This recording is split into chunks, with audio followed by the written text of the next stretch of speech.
Assalamualaikum warahmatullahi wabarakatuh.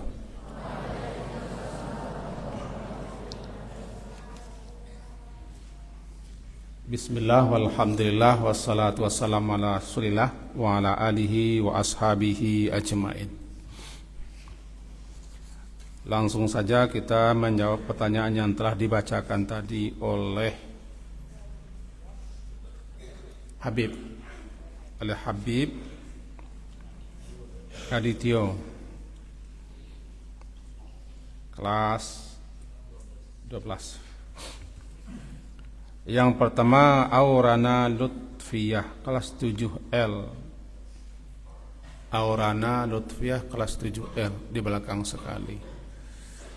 Aurana kampungnya di mana? Pekanbaru, Kota Baru Salo, Kota Baru Padang Panjang. Kelas 7L. Aurana Lutfiah, kelas 7L. Ibu bapak kalau mendengar ini anaknya bertanya, pertanyaannya adalah ketika sedang salat berjamaah, salat kita batal karena buang angin, sementara saf kita di tengah-tengah. Bagaimana cara keluar daripada saf tersebut? Begitu pertanyaannya. Ya, makasih Aurana Lutfiah. Pertanyaannya bagus sekali. Ringkas saja Abi jawab bahwa salat sendirian berbeda dengan salat berjamaah. Salah satu bedanya adalah jika salat berjamaah, sutrah imam adalah sutrah bagi makmum. Yang dikatakan sutrah adalah batas, suatu batas, satu tanda sebagai alamat. Itu batasan arena kita untuk salat, agar orang tahu bahwa itu wilayah kita. Biasanya diletakkan di muka tempat sujud, kira-kira tingginya sehasta lebih kurang. Jika salat sendirian kita juga pakai sutrah, apalagi kalau kita salat di tempat biasa lalu lalang, tempat orang lewat.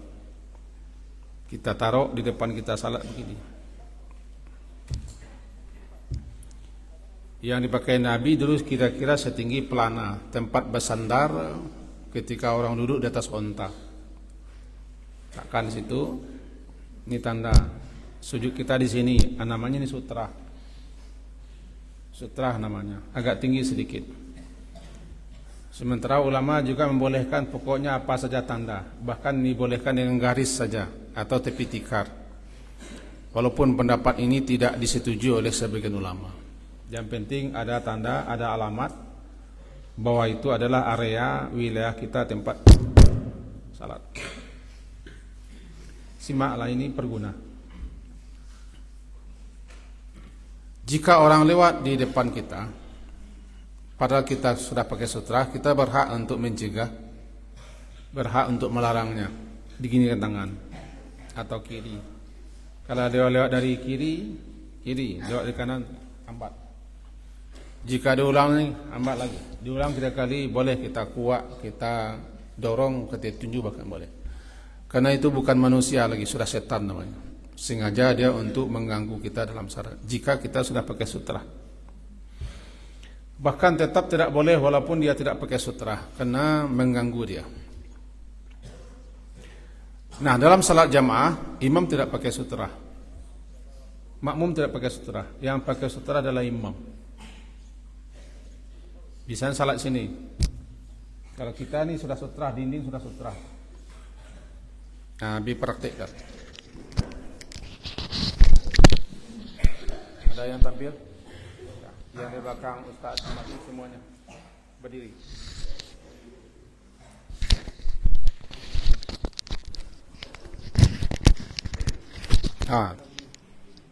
Cepat supaya contohnya.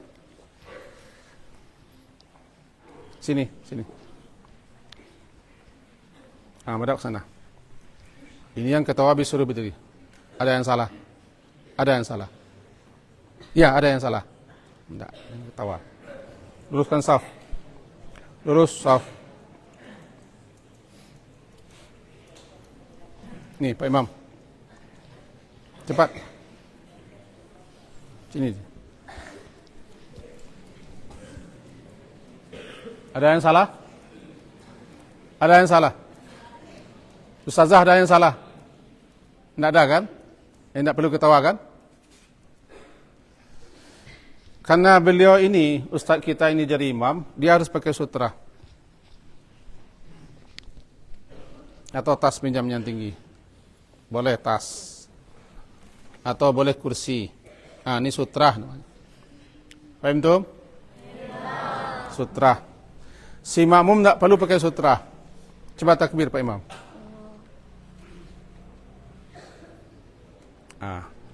Dia pandangnya tidak boleh melewati sutra. Pandangan imam tidak boleh sampai melewati sutra. Ini pembatas. Walaupun boleh juga, tapi lebih baik sampai di sini berakhir. Kalau ada yang lewat di sini, nih, berdiri cepat. Baju permukaannya nanti ditukar ya. Kalau dia mau lewat, boleh lewat di depan ini. Boleh. Tapi kalau di sini tidak boleh. Kalau lewat di sini, pegang tangan. Hambat dia. Kiri. Lewat dia, pulang. Nah, coba lagi. Coba lewat. Sini lewat, dekat habis. Nah, ini sutra. Dia mau lewat. Tangannya cepat lipat. Dan lagi. Lewat lagi. Tetap itu. Lewat lagi. Tinju dia lagi. Karena ini bukan manusia lagi. Ini sudah setan ini. Tapi kalau dia lewat di depan ini, boleh. Karena dia lewat di luar area, di luar wilayah, di luar batasan. Boleh lalu lalang di sini. Ya. Siapa namanya? Rian. Rian namanya. Bagus. Dan mana kampungnya? Di Kemang. Kemang mana? Kemang Oke. Silakan duduk. Bagus. Paham Pak Imam? Pak Imam bicara. Lalu batal wuduk kita. Batal wuduk. Sementara kita berada di tengah-tengah. Nah, ke depan sedikit Pak Imam. Ini, ke depan. Terus ke depan. Dah. Buat lagi saf belakang. Saf. Coba berdiri. Belakang. Berdiri cepat. Start badan.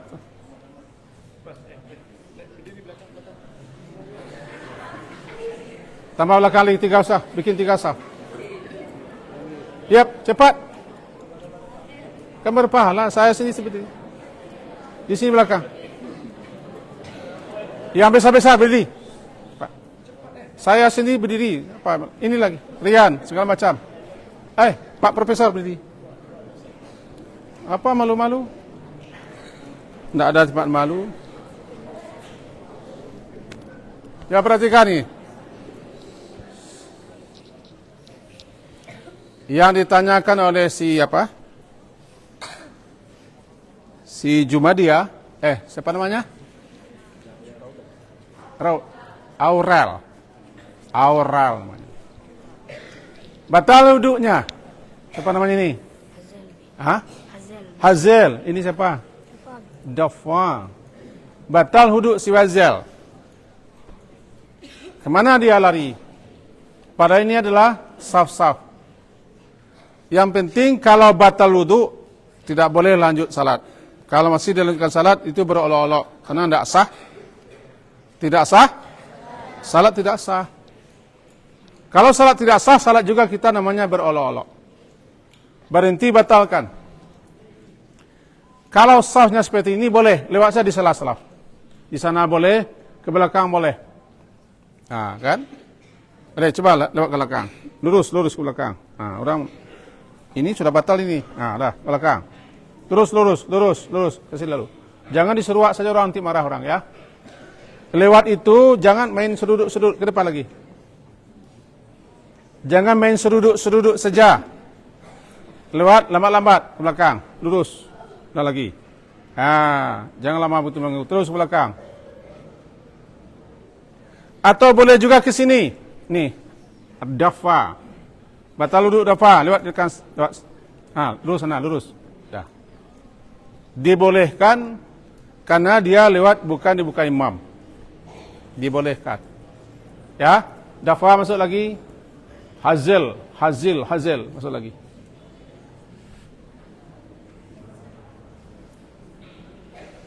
Faham? Boleh di sini, boleh di sela-sela. Kalau di sini boleh menyurak ke belakang, tapi hati-hati, lurus saja ke belakang. Atau satu saf. Boleh, jangan lari-lari, jangan terburu-buru, biasa saja lewatnya. Faham tuh? Kalau habis di sini, kita anggap ini saf ya, ke belakang. Kita anggap saf ini ke belakang saja. Terus saja ke belakang. Nih, terus ke belakang, terus ke belakang. Terus ke belakang. Boleh, tidak apa-apa. Lalu pergi tempat dulu. Atau kita lewat di sela saf. Kita di sini berdiri. Mana WC-nya? Ke sana saja lewat. Yang penting jangan zigzag, ya. Zigzag. Karena sutrah makmum adalah imam. Boleh. Tapi kalau tidak bisa kita keluar, karena sumpek, pengap, borang berjubel, sementara kita jauh betul di depan sana, jauh di depan masjid kita, kapasitasnya 5.000 misalnya. Lalu kita jauh di depan, tidak mungkin kita keluar, duduk saja di saf. Tapi salat tidak boleh lagi. Duduk saja di saf, karena keluar ke sana jauh,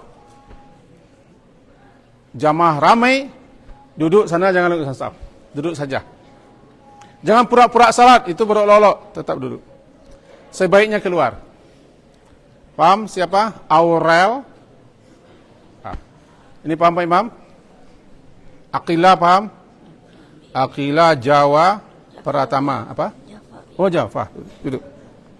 Silakan duduk.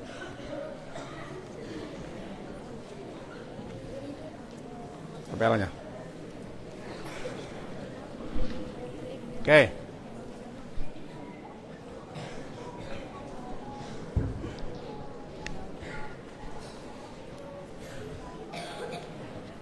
Terima kasih kepada Aurana Lutfia, bukan Aurel, Aurana. Aurana ya. Terima kasih Aurana. Fahim ti? Bagus seperti itu. Ya, bagus pertanyaan. Sehingga bermanfaat untuk kita semua. Yang penting jangan terburu-buru, jangan lari-lari. Kalau batal salat.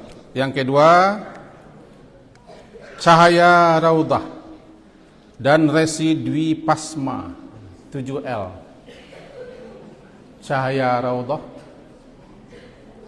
ada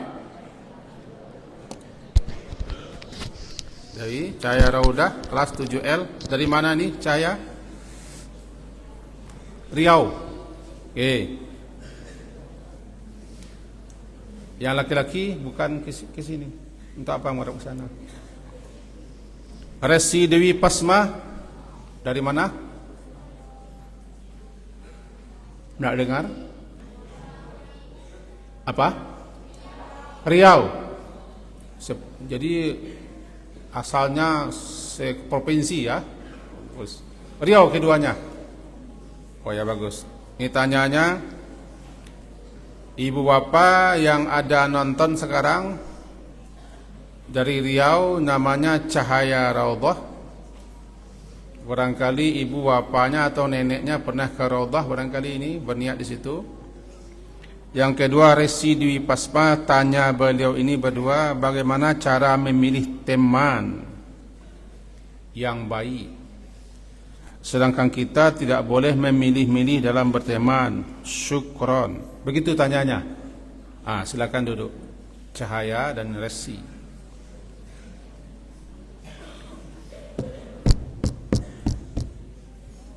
Bisa tenang? Bisa konsentrasi mendengarkan? Yang sembunyi-sembunyi bisa menampakkan diri? Bisa menampakkan diri? Agung CS? Coba nampak gambar. Yang diberi tiang, kenapa antum bersembunyi? Nampakkan badannya. Pas di muka Pak Pit.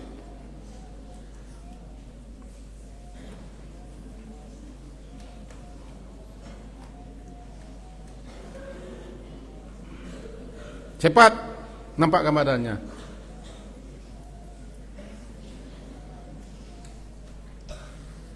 Ini bisa menyimak? Baim CS bisa menyimak? Perhatikan ini. Tahu arti CS?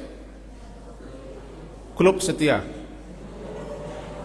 Jadi Baim CS, Baim klubnya setia. Nah nih, al-mar'u ala dini khalilihi. Perhatikan. Al-mar'u ala dini khalilihi falyanzur ahadukum may yukhalil. Hadis riwayat Tirmizi dan Abu Daud. Seseorang itu sesuai dengan agama temannya, tabiatnya, perangainya, kebiasaannya, tindak tanduknya, tingkah lakunya. Ya, al-mar'u, seseorang itu sesuai dengan apa yang dia anut, yang dipercayai, termasuk tingkah laku, perbuatan, kebiasaan, sikap, gaya bicara, gaya berpakaian, sama dengan orang temannya. Karena teman itu saling menular perangainya. Untuk itu diperintahkan falyanzur, maka hendaklah melihat ahadukum, salah seorang kamu, mayukhalil, siapa orang yang akan dijadikannya teman. Khalil, teman setia, teman dekat namanya khalil. Ini hadis Nabi.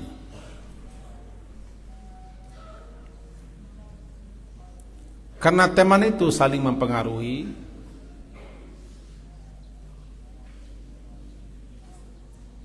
maka hati-hati dalam memilih teman. Hati-hati berteman dan menjadikan seseorang menjadi teman dekat. Bahkan Nabi membuat perumpamaan masalul jalisis salih wassau, perumpamaan teman duduk yang baik dan teman duduk yang buruk. Kahamil misk, sama dengan perumpamaan orang yang membawa atau berjualan minyak harum. Wa nafikil khair, dengan orang yang pandai besi. Kalau kita berteman, bergaul bersama-sama orang yang baik, maka kebaikannya menular. Sama dengan duduk ini, dengan siapa antum duduk berpengaruh. Dengan siapa teman duduk berpengaruh. Masalul jalisis, perumpamaan teman duduk yang soleh dengan teman duduk yang sauk, yang buruk, yang jelek, berpengaruh. Siapa temannya sekarang berpengaruh? Siapa yang antum cari teman jadi teman duduk berpengaruh. Sama seperti berteman dengan orang dagang minyak harum atau dia membawa harum-haruman. Andaikan kita tidak diberinya pun, kita sudah dapat harumnya. Atau berteman dengan pandai besi, tidak pun kita ikut ke bengkelnya, ke tempat dia menempa besi, minimal bau asapnya sudah berpengaruh kepada kita. Itu pengaruh teman. Cuma kami contohkan ini. Contoh yang kedua, yang pecinya jungkat-jungkit perbaiki.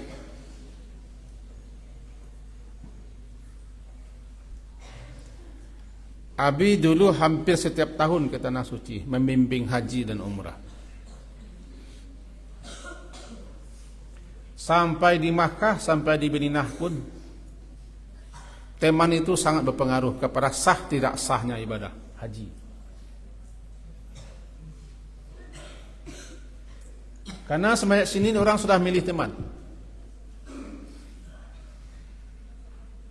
Bahkan di atas mobil, di atas pesawat, di tempat tinggal, di hotel, tempat dengan teman. Dapat baginya teman yang suka berjalan-jalan. Pergi ke mal-mal di Makkah, juga berpengaruh. Suka teman jempret-jempret, itu juga kerja sana. Dapat teman suka cerita saja di kamar pada haji. Malah sedang wukuf di Arafah puncak haji, itu juga cerita. Ada yang berteman dengan orang baik, memang diajaknya kita ke sini beribadah, mau haji, mau umrah. Mari kita fokus katanya. Pengaruh seorang teman. Ada 3 yang berpengaruh dalam kehidupan seorang. Pertama, teman dekat. Teman dekat. Itu satu, teman dekat. Lingkungan.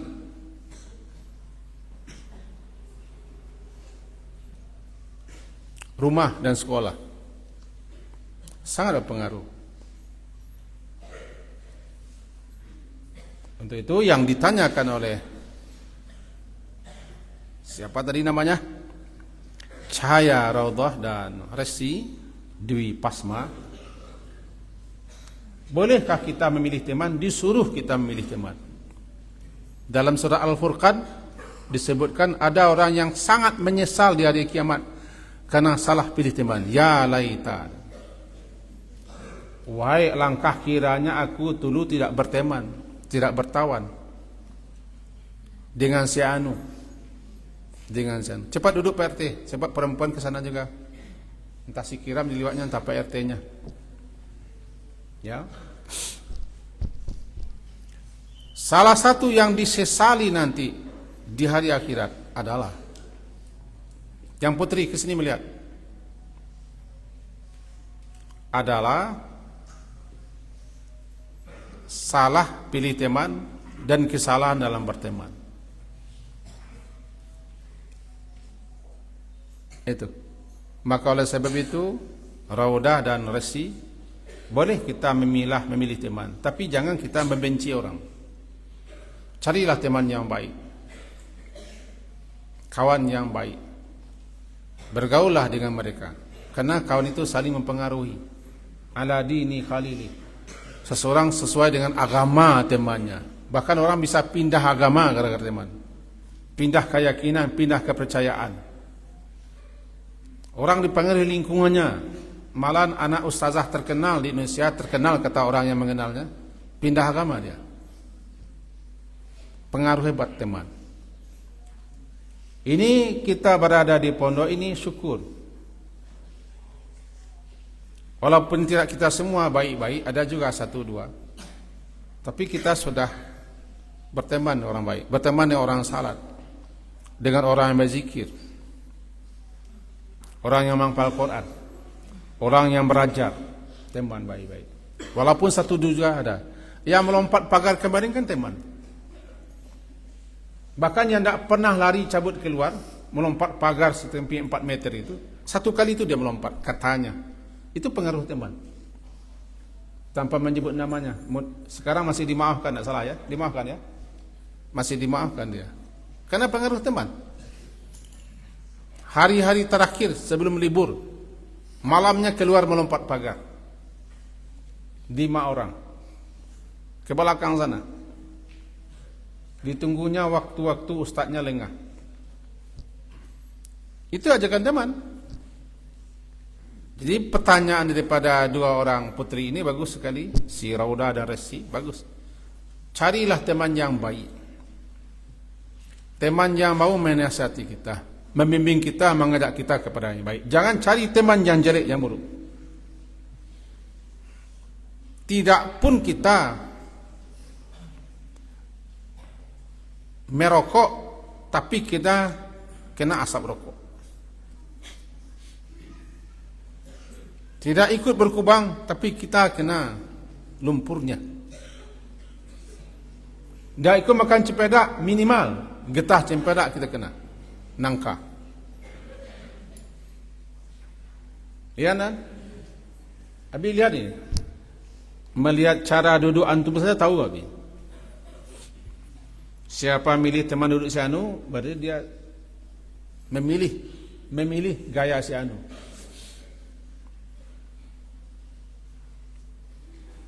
Kawan yang suka main-main sedang belajar, dia akan mempengaruhi kita. Anda paham itu? Bahkan kawan yang tidur pun bisa mempengaruhi orang yang tidak tidur. Dan tidur, aroma hawa tidur itu menyebar. Aura tidur namanya. Ya masih bersandar? Enggak, jangan bersandar juga. Dua pertanyaan. Fahim, Ar-Raudah dan Rasi 7L orang Riau. Dah? Tak. Adlina Syahmina 7I. Putri ini dari mana Adlina? Bantu ibu dari mana? Lasi tuo, lasi mudo. Pasia ya pasenihan.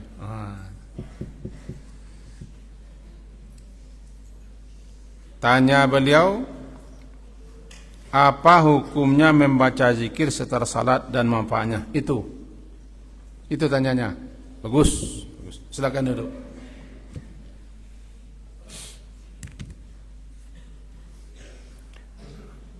Manfaat zikir itu sangat banyak dan luar biasa. Lebih 90 tercatat. Sebagaimana yang diungkapkan oleh Ibnu Qayyim Al-Jauziyah, manfaat faedah zikir.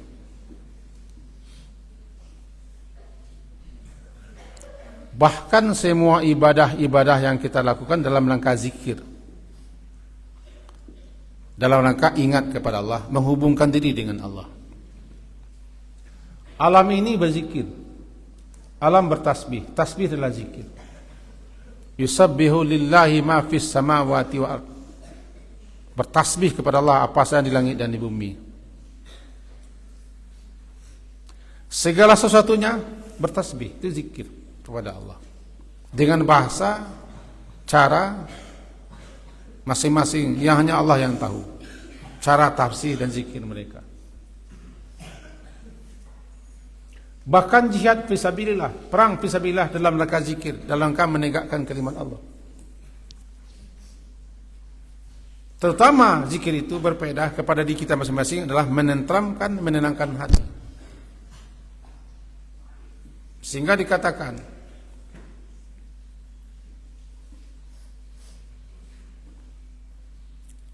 bahwa perumpamaan berzikir itu bagi hati sama dengan perumpamaan ikan berada di air.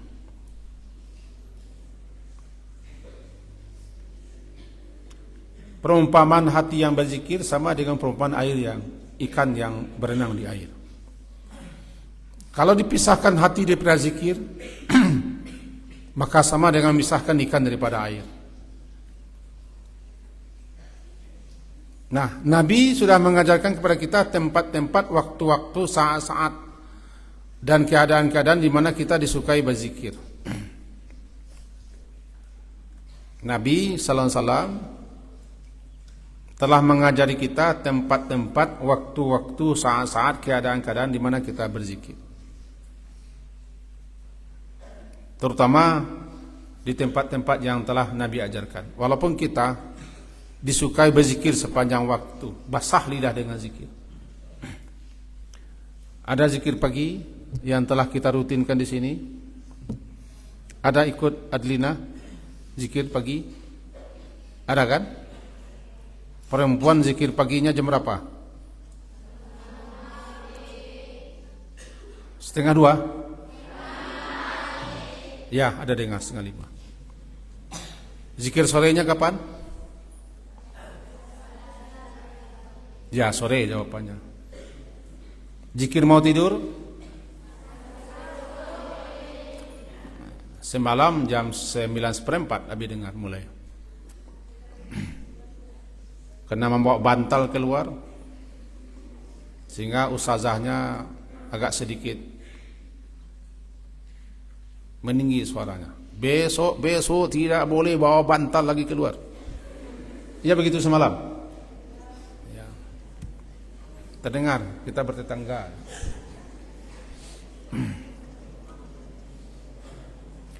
Tiga waktu zikir. Azkarus sabah, azkarul masa, azkarun naum. Kita sudah rutinkan termasuk zikir-zikir ba'da salah. Al-azkar, zikir-zikir yang dibaca setelah salat. Karena salah satu tempat yang terbaik, tempat yang terbagus, saat-saat di mana kita disukai berzikir, salah satu sudah salat. Nyambung dia. Tiba-tiba setelah salat kita lari keluar, tidak nyambung. Langsung berubah suasana. Ya, mau salat itu kita tidak langsung salat. Coba perhatikan. Dalam salat jamaah khususnya dan salat sunat pada umumnya atau salat apa saja, kita tidak langsung salat. Beransur-ansur kita diajak untuk masuk kepada suasana salat. Kalau salat wajib didengarkan azan dulu. Itu beransur-ansur meninggalkan. Dipanggil dulu, diseru, diingatkan. Lalu kita berwudu. Memakai pakaian tertutup aurat, melangkah menuju tempat salat. Setiba di masjid salat sunat dulu, datang masjid. Beransur-ansur kita. Sudah pas, sudah klop, baru kita salat jamaah, ikamat. Setelah salat juga begitu, jangan langsung pindah ke suasana lain. Ya. Habis salat kita diajak dulu zikir, berdoa, karena kita akan pindah suasana daripada suasana rohani, suasana religi, suasana ibadah kepada Allah, langsung kita masuk kepada suasana dunia. Maka tidak layak orang langsung pergi setelah salat berzikir. Di samping doa-doa dan zikir sebagai tameng perisai diri pada setan. Kenapa? Zikir itu tameng diri kita daripada setan. Kalau kita keluar tempat salat, zikirlah pada dulu. Agar tertamengi, terbentengi, terperisai diri kita daripada setan. Abi dulu pernah nulis buku namanya Zikir Tameng Diri daripada Setan. Sekarang sudah hilang di peredaran, di percetakan karena sudah namanya entah dikicu, entah ditipu, bina tahu. Di situ ditulis betapa pengaruh zikir dalam kehidupan, lebih-lebih di saat-saat, waktu-waktu, tempat-tempat, keadaan yang memang kita disukai berzikir. Salah satunya setelah salat. Ada zikir, ada. Ada doa setelah salat, ada. Memang ada pendapat ulama Arab Saudi tidak ada doa setelah salat. Tapi kita ambil pendapat yang mengatakan berdoalah setelah salat, karena itu waktunya bagus untuk berdoa. Termasuk berzikir. Nah, di antara faedah zikir seperti itu. Menyejukkan, menenteramkan hati. Menghilangkan kegelisahan, resah, gundah gulana. Sarana kita untuk berkomunikasi dengan Allah. Tambeng diri daripada syaitan. Kira-kira itu jawaban sederhananya kepada pada Adlina Syahmina. Mudah-mudahan dapat dipahami. Berzikir setelah salat disuruh, manfaatnya luar biasa. Nauren Syakila Falisha. Nauren Syakila Falisha. Nauren Syakila Falisha. 7J. Dari mana auren? Padang kota. Dibungus. Teluk buaya. Tabing. Mana ini? Tabiang. Oh, bagus. Hati-hati jatuh ya. Ini apakah berdosa? Ini ibunya, ayahnya si Nauren. Tanya si Nauren ini, dengarkan. Apakah berdosa bila kita membatalkan puasa sunnah dengan sengaja? Itu Nauren. Bagus, silakan duduk. Ibadah wajib berbeda dengan ibadah sunat.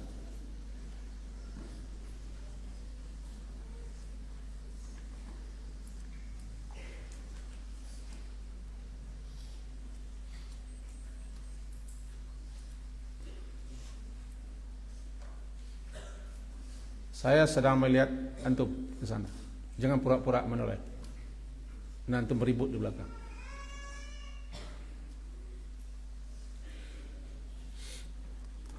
Ibadah wajib berbeda dengan ibadah sunat. Ibadah sunat adalah pilihan kita, keinginan kita, kemauan kita, dalam rangka menambah dekat kita kepada Allah, dalam rangka bertatawwu namanya. Untuk itu ulama-ulama ada yang memahami karena ibadah sunat itu ibadah pilihan, ibadah kemauan kita sendiri, karena keinginan kita sendiri. Saat-saat tertentu kita boleh membatalkan ibadah kita, ibadah sunat seperti puasa sunat. Antara lain, ketika kita kedatangan tamu, dia sengaja datang ke rumah kita, berkunjung ke tempat kita, dibawanya oleh-oleh makanan, demi menjaga perasaannya, batalkan puasa sunat. Atau kita diundang menghadiri pesta, sahabat kental, sedih dia, kecewa dia, kita datang, kita katakan puasa, batalkan puasa. Dan jangan bilang saya puasa, batalkan saja, tinggi fadilahnya.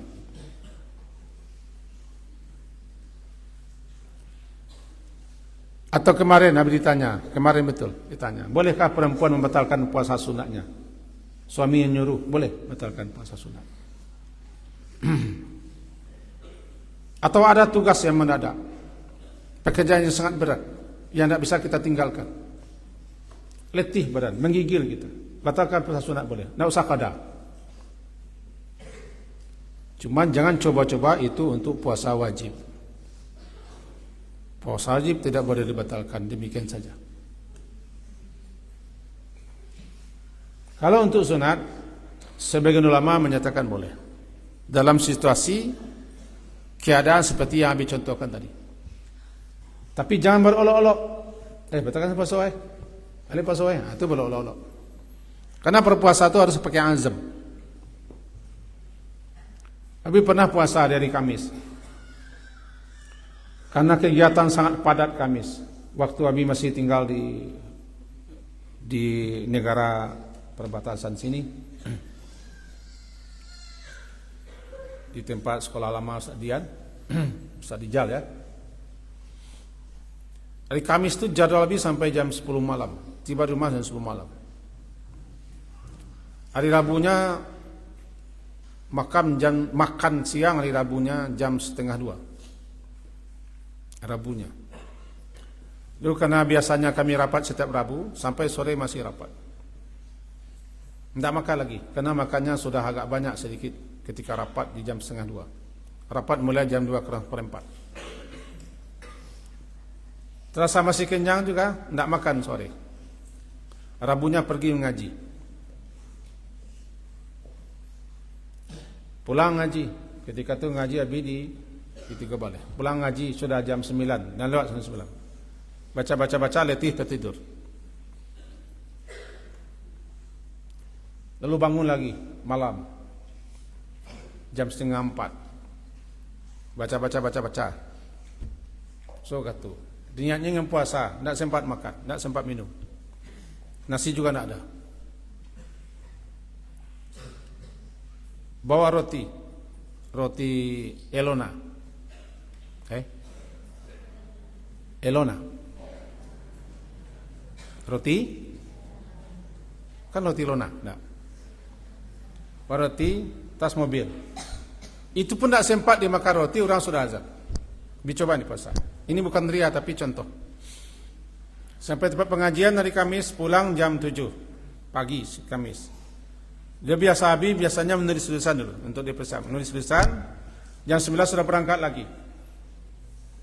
Dia coba juga puasa. Tiba di tempat jam 10 ngaji. Ketika itu ngaji ditaruh. Itu jalal, setelah itu jalal ngaji lagi. Lalu buru-buru pulang. Sudah itu nak sanggup lagi. Gigil. Coba bertahan. Karena jadwalnya sampai jam 10 malam. Otomatis kita puasa 34 jam. Dicoba juga. Akhirnya juga bisa makan setengah 10 malam. Setengah 10 malam makan. Karena tempat pengajian tidak makan. Kalau mengaji makan dulu tidak sempat. Habis setelah itu badan sudah tidak bisa lagi bertahan. Ketika itulah kita lihat lagi kupasan ulama-ulama, boleh tidak dalam keadaan seperti itu membatalkan puasa sunat? Boleh kiranya. Maka terjadi lagi di suatu tempat, suatu kejadian begitu, puasa sudah nak tahan, batal puasa. Karena memang nak tahan, karena kegiatan banyak. Jadi bolehkah kita membatalkan puasa sunat? Dibolehkan dalam situasi keadaan tertentu. Asalkan jangan tujuannya untuk berolok-olok dan main-main. Puasa, nampak kan batal, kita batalkan, itu bermain-main namanya. Ya, Adlina. Ya, Adlina. Siapa? Nauren Syakila Felisa. Dibolehkan membatalkan puasa dalam situasi keadaan tertentu. Atau datang orang tuanya, neneknya ke sini. Neneknya jauh-jauh datang dari Kanada. Bawa oleh-oleh, dia rindu makan sama kita. Tidak tahu dia kita puasa sunat. Demi membahagiakan nenek, batalkan puasa sunat. Ya, Noren. Atau datang ustazah kita ke kamar kita, mau makan dengan kita, bilang semuanya, saya puasa ustazah. Nanti sore nanti ustazah sini makannya, boleh. Karena ustazah kita tidak dari Kanada. Ya, paham, Noren? Bagus. Lalu Latifah Hamzi nih. Latifah Hamdi. Sekarang dia di Nia Putri. Ada Latifah Hamzi. Oh, Hamdi apa Hamzi? Oh, bukan Hamdi ya. Latifah Hamzi Anshilla Al-Ashbah Al-Shahban. Sila mana? Terpisah dua orangnya. Satu di timur, satu di barat, satu di utara, satu di selatan. Tapi sejajar ya, bagus. Yang Latifah mana? Itu yang Latifah. Dari mana Latifah? Bukit Tinggi. Bagus. Di mana Bukit Tingginya? Kubang Putih ya? Oh, Bukit Tinggi sebelah atasnya ada. Itu gunung tinggi namanya Kubang Putih ya.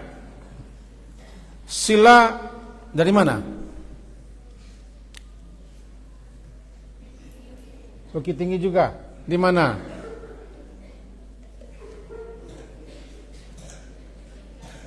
Gadut. Di Gadut. 7L ya.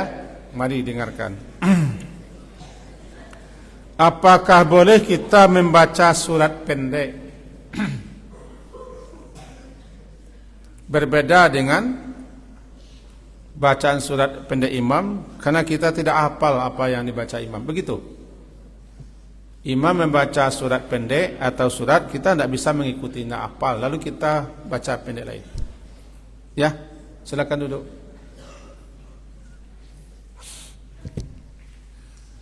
Kalau kita salat sir, tahu salat sir? Salat siang yang tidak dikeraskan bacaannya, zuhur dan asar. Ketika itu kita tidak ada yang akan kita dengarkan dari imam. Paling hanya takbir dan tasmiyah serta salam. Karena kita tidak ada mendengar imam dan tidak ada yang akan kita dengarkan, kita membaca. Disitulah kita makmum membaca. Berbeda halnya ketika salat jahar.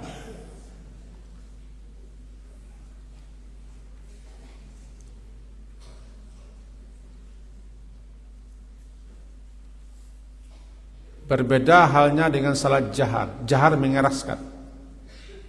Kapan salat jahar?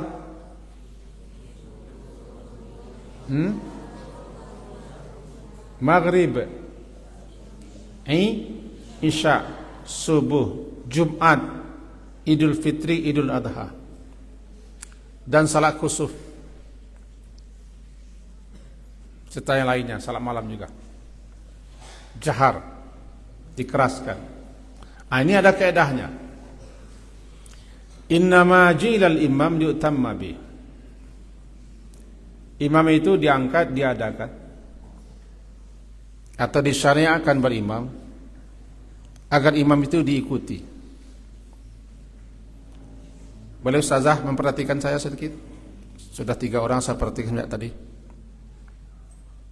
Acara kita adalah acara khusus, acara spesial. Kita tolong Sadian ingatkan nanti. Kalau tidak setuju dengan acara kita, jangan hadir. Dan jangan bicara ketika orang bicara. Itu berartinya kita mengajar murid secara tidak langsung. Agak kurang enak perasaan kita semenjak tadi bicara.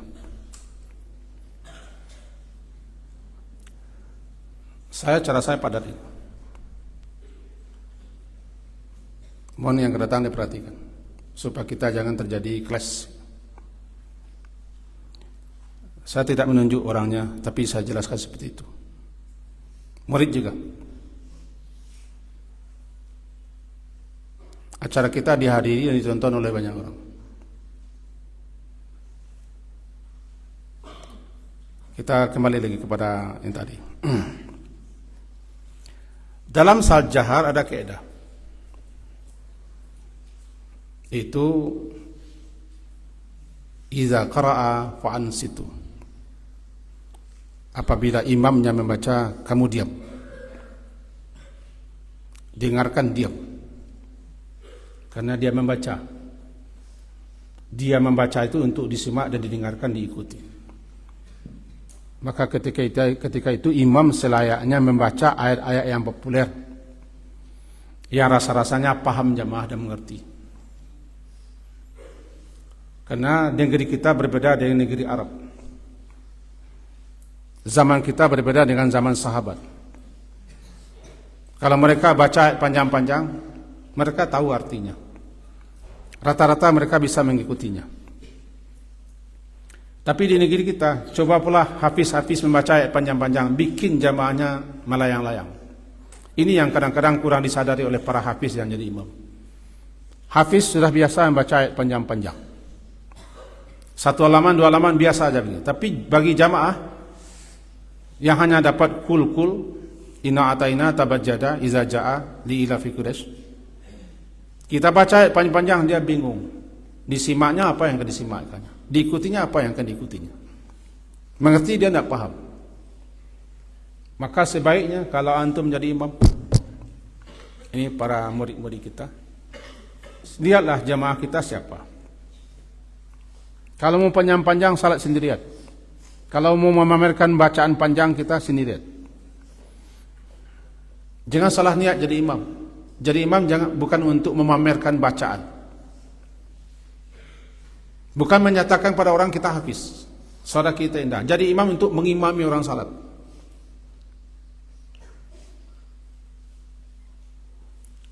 Sama aja disampaikan ini agak keras sedikit, karena murid-murid kita sudah banyak hafal Quran.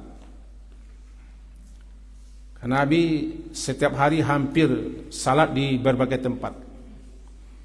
Sering mengikuti imam-imam yang kadang-kadang imam tidak peduli dia dengan jamaahnya. Dianggapnya dia hidup di zaman Nabi, dan dianggapnya yang diimamnya para sahabat. Dianggapnya yang jadi imamnya adalah orang-orang yang ahli bahasa Arab yang hafal Quran. Sehingga dia meledak-ledak membaca ayat panjang-panjang. Tidak kenal situasi dan kondisi. Nah, yang ketiga kaedahnya, kalau imam membaca ayat atau surat, fa idza quri'atul Qur'an fastami'u lahu wa ansitu la'allakum turhamun. Jika Quran itu dibaca, istami', dengarkan. Fokus, ansitu, dan diam. Dengarkan dan diam apa yang dibacanya. Karena dia membaca keras untuk didengarkan, untuk kita fokus menyimak. La'allakum turhamun, supaya kamu diberi rahmat. Demikian surat Al-A'raf. Maka kita yang ditanyakan tadi, kita tidak membaca ayat. Cuman dalam mazhab Syafi'i, setelah imam membaca Al-Fatihah, kita tetap dianjurkan membaca Al-Fatihah. Karena dalam mazhab ini berkenal bahwa la salata liman lam yaqra' bi fadhil kitab. Seseorang harus membaca Al-Fatihah. Karena membaca Al-Fatihah itu rukun. Berimam dia atau sendirian katanya. Jadi pendapat ini mengatakan setelah imamnya membaca Al-Fatihah, diam imamnya sebentar, mengasih kesempatan bagi makmumnya membaca Al-Fatihah. Walaupun pendapat beliau-beliau ini tidak semua setuju, tapi paling tidak ada pendapat. Setelah itu kita diam. Diam untuk menyimak, diam untuk mendengarkan bacaan imam. Mendengarkan, menyimak, mengikuti bacaan imam. Karena dia baca keras itu untuk disimak. Haruskah kita baca ayat? Tidak, kita menyimak. Jika imam baca ayat, kita simak. Kita tidak baca ayat. Tidak baca ayat, dengarkan. Ya, kita simak dan kita dengarkan. Tetapi kalau salat siang, zuhur dan asar, tidak ada yang akan kita simak dan tidak ada yang akan kita dengar. Maka ketika itu kita boleh membaca ayat apa saja. Setelah Al-Fatihah boleh membaca ayat apa saja, asalkan jangan terlambat mengikuti imam. Jadi pertanyaan siapa? Si Latifah Hamzi dan Sila adalah, bolehkah membaca surat pendek berbeda dengan imam? Kalau salat jahar, maghrib, isya, subuh, kita tidak boleh membaca ayat, kita hanya menyimak, ikuti. Bagi imam, bacalah ayat-ayat yang rada-radanya agak kenal imam, agak kenal makmum. Jangan panjang-panjang, karena makmum kita bukan orang Arab, bukan sahabat Nabi. Iya sunnah. Tapi makmum kita bukan orang yang hafal Quran, bukan yang mengerti. Makmum kita tidak terbiasa ayat sepanjang-panjang 2 halaman dibaca untuk salat maghrib, tidak biasa. Di sini butuh kepahaman imam kepada makmum. Jadi intinya, kita makmum tidak membaca surat, kita hanya membaca surat ketika rakaat ketiga keempat.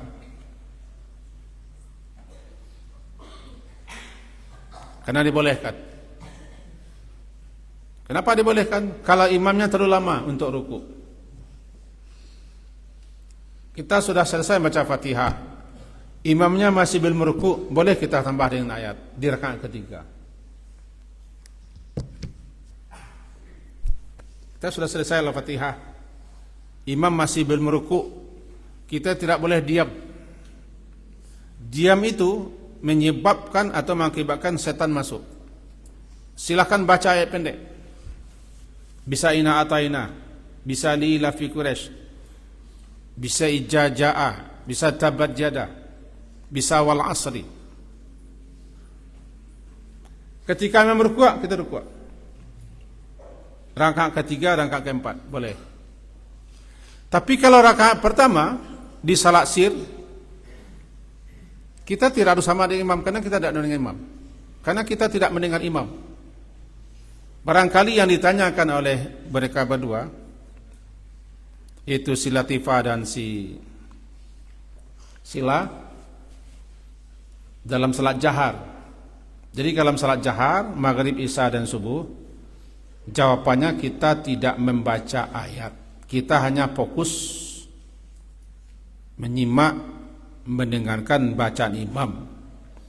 Syukur-syukur kalau kita bisa mengikuti bacaan imam kalau dapat. Kalau tidak, fokuslah untuk mendengar. Bagi siapapun imam, jangan baca ayat yang asing, yang aneh, yang jarang mereka dengar, karena mereka tidak paham. Sebab makmum kita kebanyakan orang yang tidak mengerti ayat, tidak tahu ayat. Bacalah ayat-ayat yang kadang-kadang populer, karena tujuannya ayat dibacakan untuk mengingatkan orang. mengingatkan orang, ini firman Allah, ini petunjuknya. Kira-kira begitu jawaban untuk si Latifah dan si Sila. Fahim tuh? Latifah? Sila? Oke. Ini ada pertanyaan kemarin yang didesak habis-habisan oleh 4 orang yang mengatasnamakan kelas 11 2 putri senja hari mau ke Jumat kemarin ya. Nabi mau berangkat ke Jumat, dia mendesak habis-habisan. Harus dijawab pertanyaan. Karena Ustazah Ami sudah pulang. Mereka berdua adalah tokoh-tokoh sama putri ini. 11 2 putri. Apakah Nabi Muhammad ketika membaca syahadat menyebut namanya juga Abi? Ya, itu tanyanya kemarin. Ya. Firaz? Ada Firaz? Yang Firaz mana? Firaz? Tidak ada Firaz. Ada Firaz. Wow. Apa ini? Wawa. Ada Wawa? Ada. Malu dia berdiri. Mutia. Ada Mutia? Jangan babai-babai juga, nampakkan wajah. Oh, nak nampak wajahnya Ustaz Jumadi. Atifatul.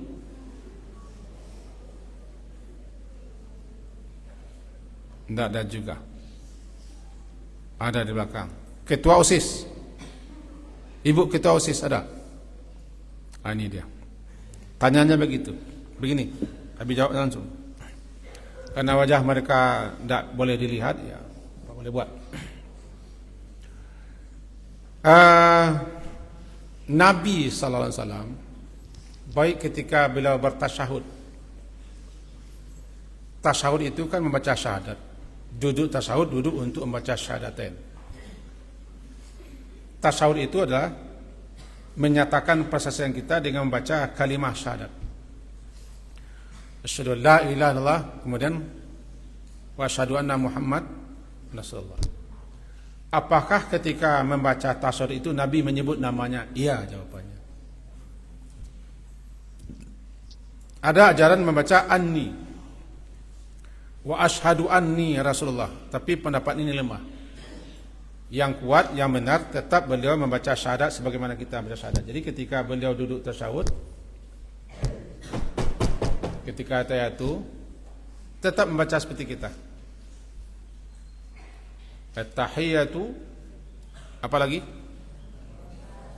Coba semuanya yang putra baca. Wahid Isnin Selasa. At-tahiyatu.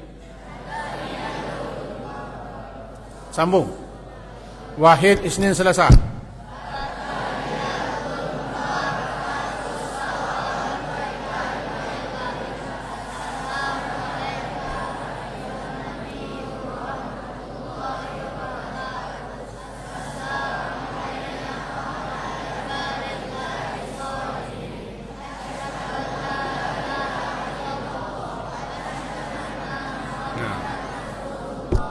Terus Allahumma salli ala.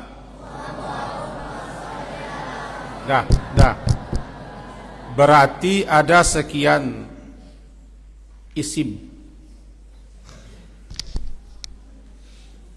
Isim zahir dan isim damir. Ada menyebut assalamualaikum, itu tertuju kepada Nabi Muhammad. Salam sejahtera untukmu, untuk engkau ya Nabi Muhammad. Assalamualaikum. Atau assalamu ala Nabi, kata pendapat setengah. Setelah itu membaca asyhadu anna Muhammad Rasulullah, lalu membaca Allahumma salli ala Muhammad. Menurut pendapat terkuat, beliau membaca seperti apa yang kita baca. Beliau berdoa kepada Allah untuk diri beliau sendiri, assalamualaikum, tidak boleh tukar dengan assalamualaikum. Ya. Assalamu alayka ayyuhan nabi. Ada pula dalam kitab namanya kitab Aslu fi sifati salatin nabi, dikarang oleh Syekh Al-Albani, populer sekarang, yang telah diterjemahkan dalam bahasa Indonesia, dipegang oleh sebagian orang yang baca.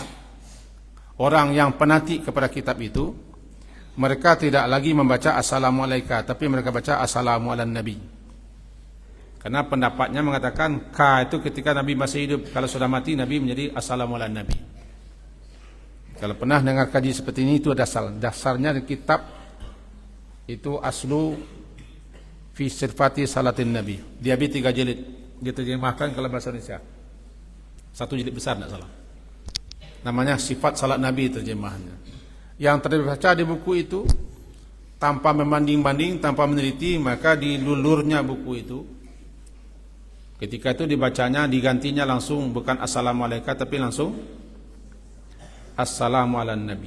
Alasannya seperti itu. K itu ketika berhadapan Nabi masih hidup. Tapi ketika Nabi sudah meninggal, kita tidak ada lagi berhadapan dengan Nabi, langsung baca assalamu ala nabi. Kata buku pengarangnya Syekh Al-Albani.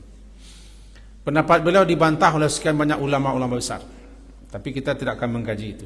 Intinya, beliau tetap membaca assalamu alayka atau assalamu ala nabi. Beliau membaca asyhadu anna Muhammad Rasulullah. Beliau membaca Allahumma salli ala Muhammad kama sallaita ala ali Muhammad. Beliau cepat membaca itu, sama dengan kita. Ini kepada 5 putri. Ya, 5 putri ini. 5 putri kelas 11. 11 ya. 11 putri. Itu jawabannya.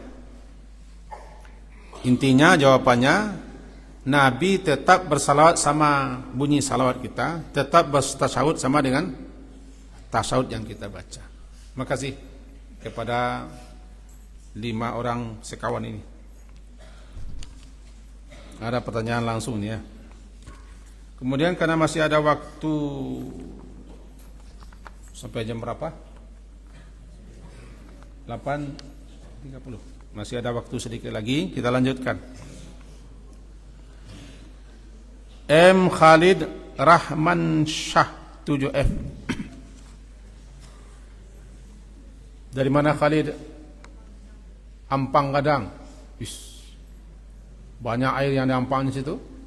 Ampang Gadang ya. Ampang Gadang kelas 7F. Ibunya ada, bapaknya ada. Biasa lihat kita acara? Tidak tahu ya. Ya. Kalau ada bapak ibunya mendengar, coba assalamualaikum.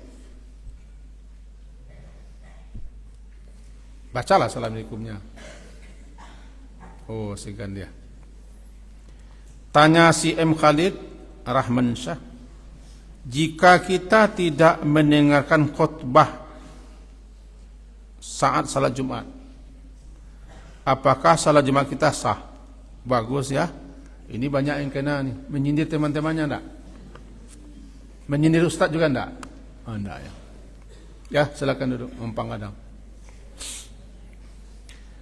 Di Masjid Darul Ulum Abi Center ini hampir 2/3 tidur.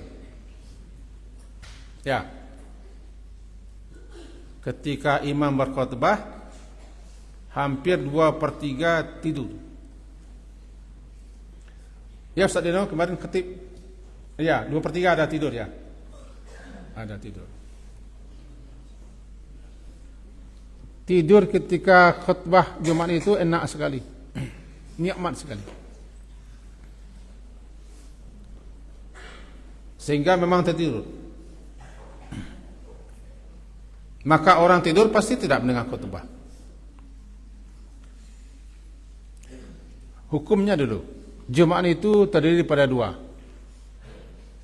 Pertama khutbah, yang kedua salat. Pertama khutbah, yang kedua salat. Salat wajib. Yang salat Jumat 2 rakaat itu wajib. Yang khutbahnya, nah ini berbeda pemahaman ulama. Khutbah bukan salat, salat bukan khutbah. Tapi ketika khutbah disampaikan oleh khatib, kita tidak boleh bicara. Siapa yang bicara? Lagha. Kalhimari yahmilu asfar. Sama dengan keledai memikul kitab. Orang berkhutbah, dia bicara. Sampai sekarang Abi menerangkan, dia bicara. Sama dengan kalhimari yahmilu asfar. Sama dengan keledai memikul kitab. Asfar kitab-kitab besar. Asfar kitab-kitab besar dipikul oleh keledai, dibawa oleh keledai. Bagi keledai tidak ada gunanya. Walaupun kitab yang dibawanya kitab-kitab besar, bagi keledai tidak ada gunanya. Letih-letih saja membawa dia. Bagi keledai itu yang berguna membawa rumput, membawa sagu, baru berguna begini. Tapi kitab tak ada. Orang yang khatib berkhutbah, tapi dia tidak mendengar, malah bicara, kalhimari yahmilu asfar. Seperti keledai memikul kitab. Wajah syabahnya dalam mubalaghah, wajah syabahnya adalah sama-sama tidak berguna, sama-sama tidak bermanfaat.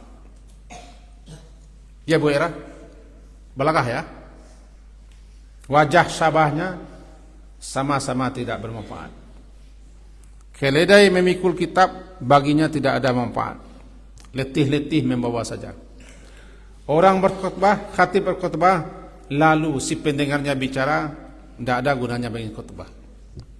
Sama dengan sekarang, kita ta'lim, ada namanya hari Abi, waktu dikhususkan, kita hadir semua, guru, pegawai, dan murid-murid, lalu antum melengah-lengah bicara sama dengan keledai membawa kitab.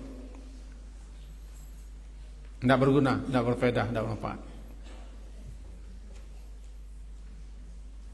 Siapa yang melarang temannya bicara, jangan bicara, faqad laghawta, engkau sudah buat lagha, sia-sia. Sia-sia namanya. Khatib berkhutbah, kita tidak boleh bicara. Siapa yang bicara? Lagha. Khatib berkhutbah, kita tidak boleh memungut sampah, memilih-milih pasir, mempermainkan baju atau jam atau cincin, atau mempermainkan yang biasa dipermainkan oleh anak Ustaz Abran, apa ini? Ya, ini dia. Orang khutbah dia begini-gini. Atau ini.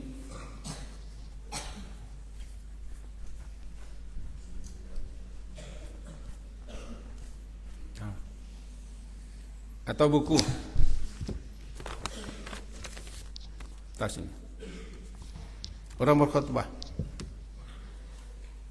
dia sudah lagha. Tahu lagha? Sia-sia. Lagha adalah ma la faidata lahu. Sesuatu perbuatan, perkataan yang tidak bermanfaat, tidak berguna. Terbuang-buang waktu. Kita sudah ke Jumat tapi tidak mengenai khutbah Jumat. Siapa yang mengantuk, falyatahawal. Siapa yang mengantuk disuruh pindah. Pindah atau berduduk di luar. Karena mengantuk itu godaan setan yang luar biasa ketika Jumat. Orang mengantuk, orang bermain-main berarti tidak mengenai khutbah. Orang di luar tidak mengenai khutbah. Dia kehilangan sekian banyak fadilah, manfaat dan faedah daripada khutbah. Salat Jumatnya sah. Salatnya Jumatnya sudah sah. Tapi saya sudah berbuat kesia-siaan sampai kepada tingkat makruh. Jumatnya tidak batal. Karena sebagian orang berpendapat Jumat itu tidak wajib hukumnya didengar, tapi sunat. Cuman bagi siapa yang ribut, dia berdosa. Untuk itu khutbah Jumat jika tidak didengarkan atau terlambat mengikuti khutbah Jumat, kita tidak masuk catatan malaikat. Bagi yang rata-rata murid Darul Ulum ini tidur dan tertidur ketika khutbah, sudah berbagai macam rapat dan diskusi ya, bagaimana mengatasi murid-murid Abi Center supaya jangan tidur dan tertidur ketika khutbah. Belum dapat solusi yang memuaskan. Satu solusi yang belum lagi. sebelum khutbah dimulai minum kopi bersama-sama. Barangkali ini bagus. Buatkan kopi di sini, minum. Kalau mandi sudah mandi dia, pakaian bersih sudah pakaian bersih. Tidur cepat di hari Kamis malam sudah solusinya ya, tapi tetap tertidur. Jadi solusi terakhir kopi. Asalkan jangan kopi sianida saja. Nanti mati orang, masuk penjara lagi Jessica. Ya, itu pertanyaannya daripada si Ampang Gadang. Siapa nama tadi? Khalid Ramansyah. Syarat jemaatnya sah. Cuma dia tidak mengikuti khutbah. Dia sudah berbuat laga kesia-siaan, hilang sekian banyak fadilah dan pahala. Hukumnya makruh. Makruh. Ada juga ulama mengatakan dia berdosa karena dia sudah menghilangkan sekian banyak hal dalam itu. Sekian untuk Khalid Ramansyah. Masih ada waktu 10 menit lagi. Ahmad Fatonah, Rinanda, M. Jamil. Berapa orang ini? Ahmad Fatanah, Rinanda, dan M. Jamil. 3. Ahmad Fatanah ada. Oh, ini dia. Namanya? Nanda. Ahmad Fatanah enggak? Nama panjangnya Ahmad Fatanah Rananda. Oh, panggilannya Nanda. Nanti kalau beristri panggilannya apa? Nanda katanya istrinya. Oh iya. Pakai Nanda istrinya nanti ya. Betul ini. Betul ya. Muhammad Jamil. Ini dia. Muhammad Jamil dari mana? Kitinggi. Kitinggi luas 23 km persegi. Di mana? Surakamba, Surkam. Bagus. Kelas 7. Nianda mana kampungnya? Salunto. Sawalunto. Bagus. Enggak hitam ya, putih. Bagus. Tanya beliau berdua, bolehkah melangkah dan duduk di atas kuburan? Ya. Apa hukumnya? Oke, silakan duduk lagi. Bagus. Ketika ziarah kubur ada adab-adab. Islam itu adalah agama adab. Apapun yang kita adakan tidak terlepas daripada adab. Siapa Islam mestinya dia beradab. Tapi kebanyakan orang Islam tidak tahu dia adab. Karena tidak mau mempelajari adab dan memperhatikan adab. Nabi Muhammad konsideran beliau diutus untuk itu, memperbaiki akhlak yang mulia. Diutammima makarimal akhlak. Segala sesuatunya ada adabnya. Sampai-sampai ke kubur pun ada adabnya. Di kubur pun ada adabnya.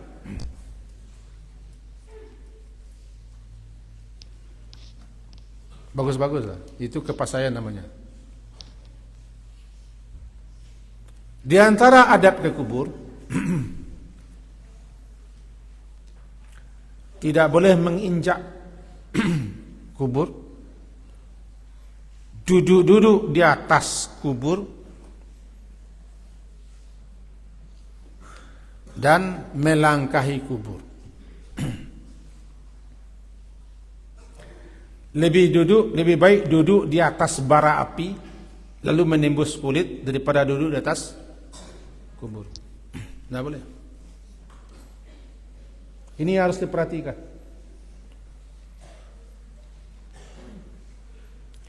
Kecuali keadaan yang memaksa kita harus seperti itu.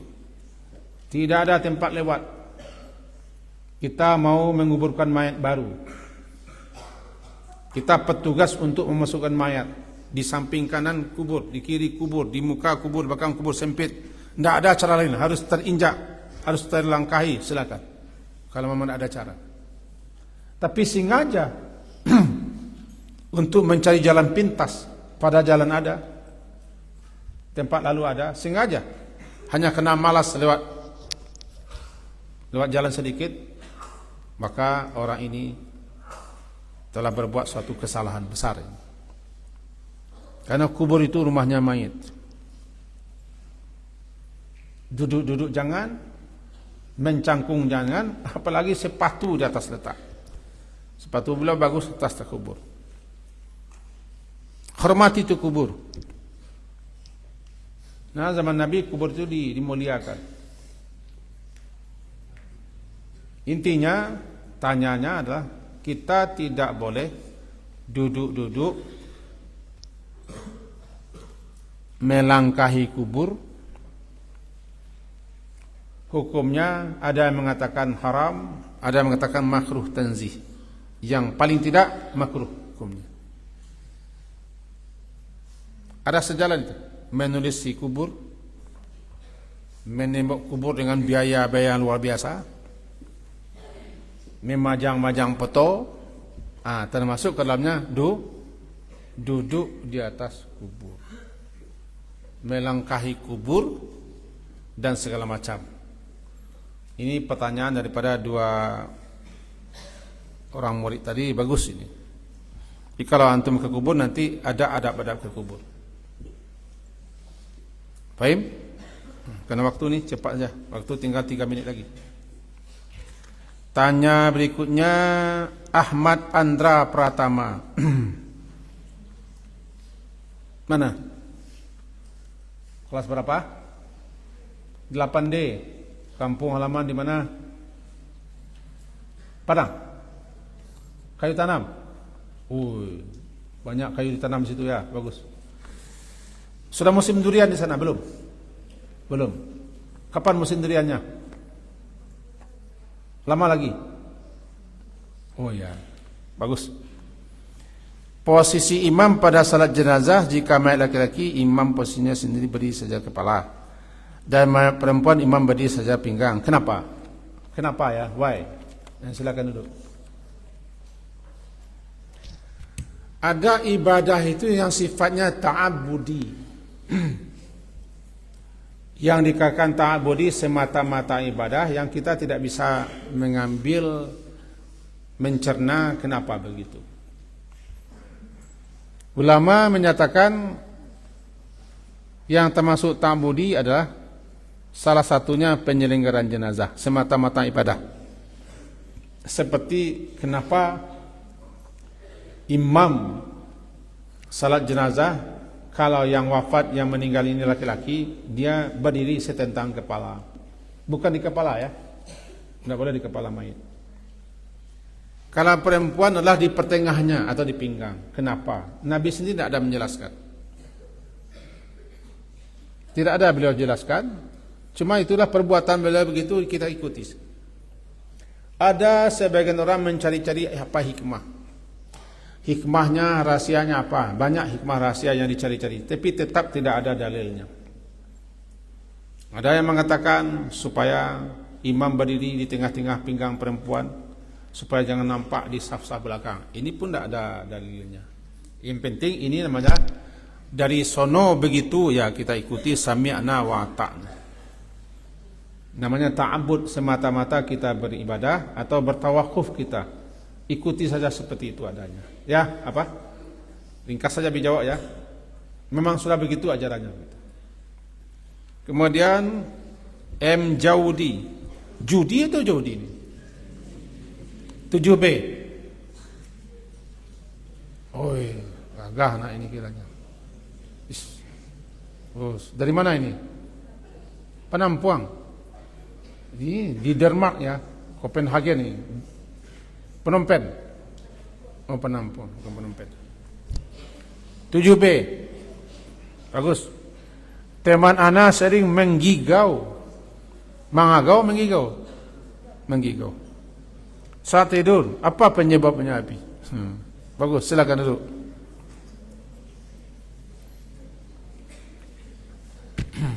Kalau sering teman kita menggigau, bangunkan.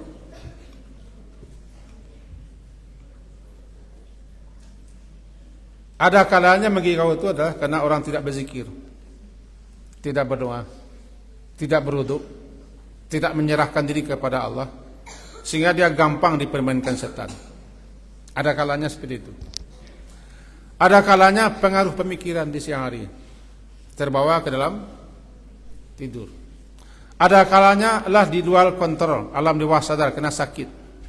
Rata-rata orang sakit berat, sakit demam panas, umumnya menggigau. Di luar kontrolnya. Di luar kontrol, termasuk Abi sendiri kalau sudah sakitnya memuncak luar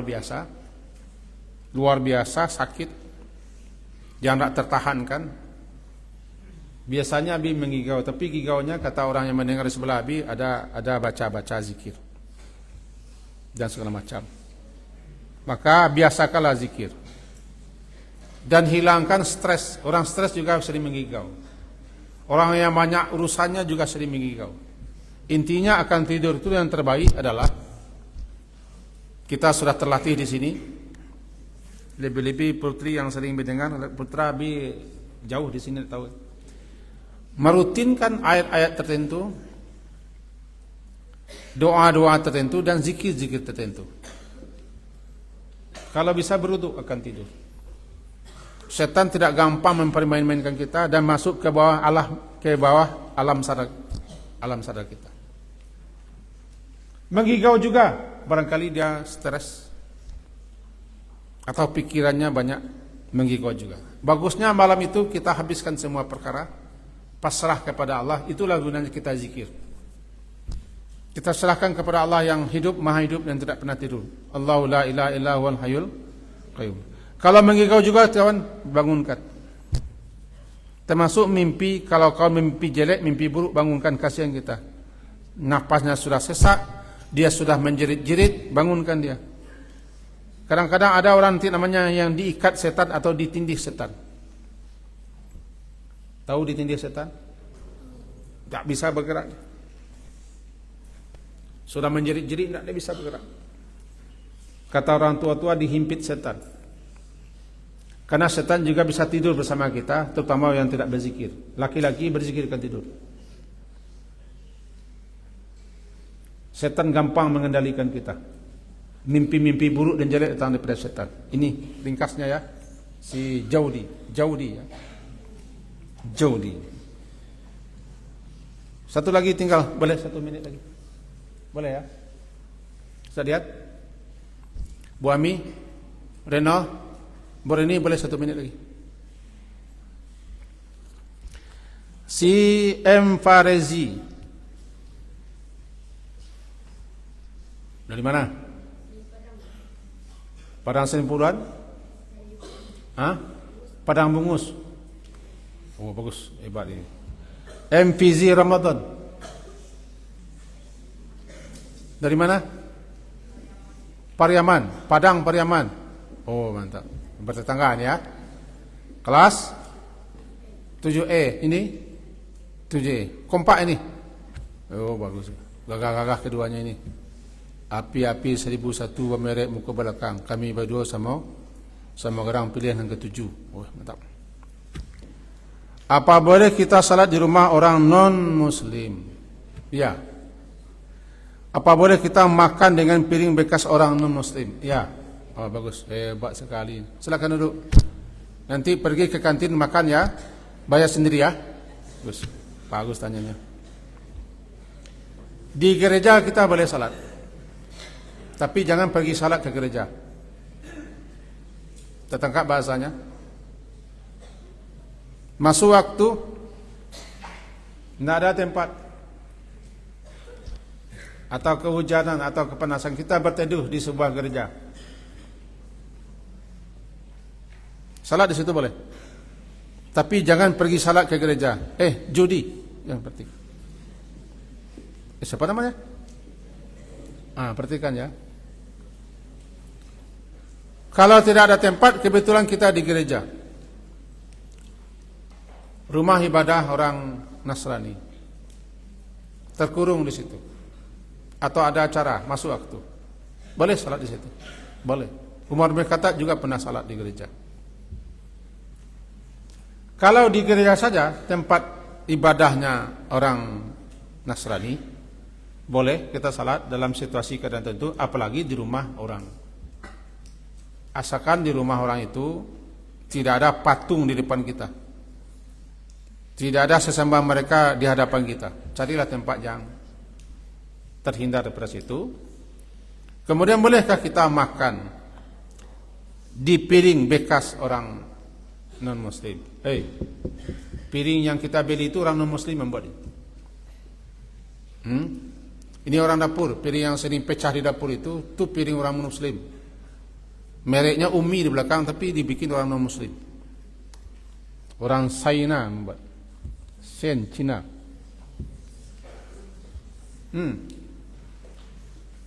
Ini banyak orang non-muslim buat.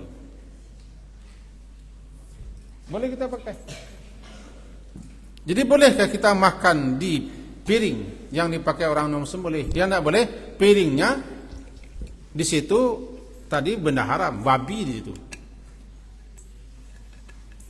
Kolak babi dibuatnya piring.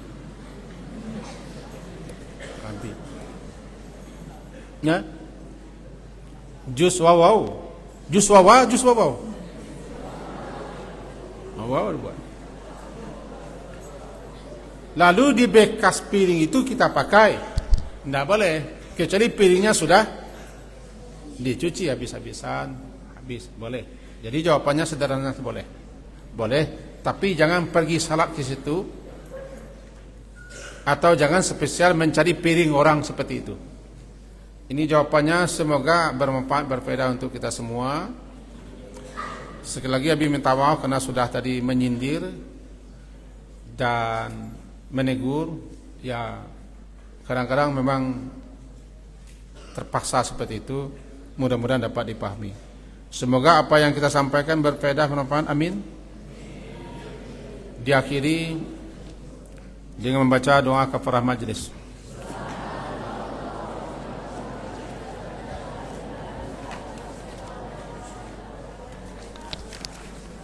Sallallahu ala Muhammadin wa ala alihi wa ashabihi ajma'in. Alhamdulillah. Assalamualaikum warahmatullahi wabarakatuh.